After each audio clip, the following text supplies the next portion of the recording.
Ito na, yung ginawa kong ice cream. So, try namin. Double purpose ito. Pwede mo siyang ipalaman. Pwede mo siyang isolong kainin. Ang sarap. Yummy, guys.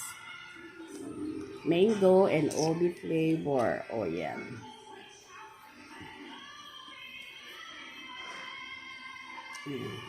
Sarap.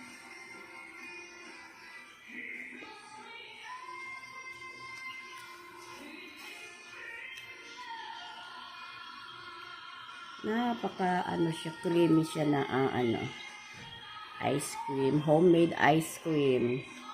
Mga friend, order na kayo. Pwede nyo ipalaman sa tinapay, pwede nyo kainin na separate. Ayan. Thank you. Ang sarap. Ganun ko lang. Tapos kain.